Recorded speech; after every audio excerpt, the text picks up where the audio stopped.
like hungry mouths beyond which terrible things happened. Sometimes you could hear dreadful screaming. But what was even scarier were the whispers in the night, the footsteps that were like a dull tolling, the moans that made you shudder. Some people said it was the ghosts of people who'd died during doctors' examinations.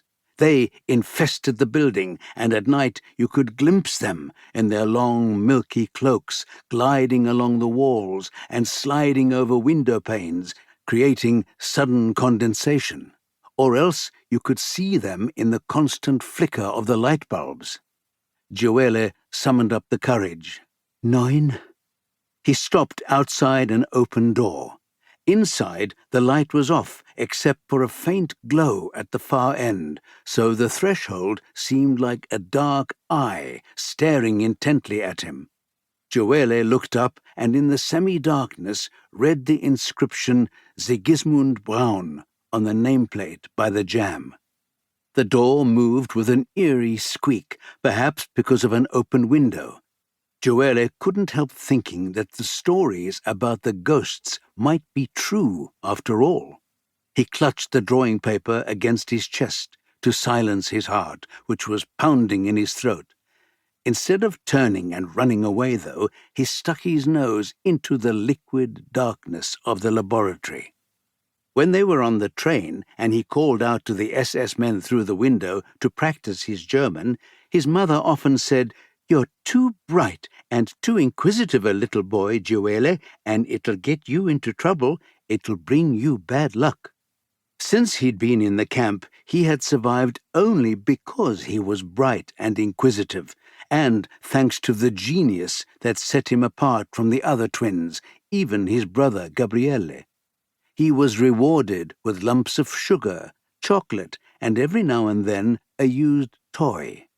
He and his brother slept in Block 10 with the other select few, and not in the Birkenau blocks, which he'd been told were cramped, dirty, and swarming with lice.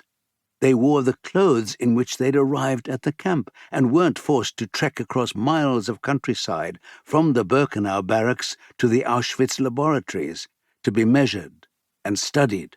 That was lucky, he thought. 10. Gioele gathered all his courage.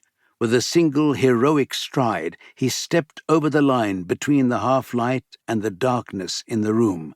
It felt like leaping into a black, menacing abyss. You couldn't see anything inside. He searched for the switch, flicked it down, and a cold light flooded the room. It was so bright that he had to squint before he was able to see anything.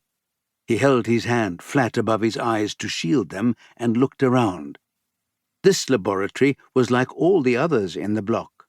Beneath the flickering light, he recognized the granite floor and the white walls made of identical tiles. He let his gaze wander over the steel trolleys, the strange machinery, and the tiled tables. It lingered on the cabinets full of medicines, the shiny sink, and the photograph of the Führer hanging on the wall, looking at him with a grim expression.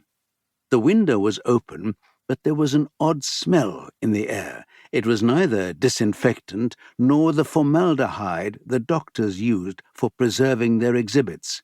He thought he'd smelled it somewhere before, not only in the camp but also at home, in Bologna. Overwhelmed by the painful nostalgia of an elusive recollection, Gioele suddenly felt sad. Silently, he walked to the middle of the room. In some parts, the grout lines between the tiles were caked in blood. He looked up at the shelves and made out the clear jars in which floated a heart, a brain, and kidneys. There was a fetus swaying as though asleep in its mother's belly, and a basket of red apples that made Gioele feel hungry. He looked for a chair he could climb on to get one, but was distracted by the faint glow coming from the room leading into the laboratory. He approached, then went in. The office was lit by the soft amber light from a table lamp that projected the colorful flowers of the leaded glass on the wall. He could hear a buzz in the air, like an electrical lament that permeated the walls.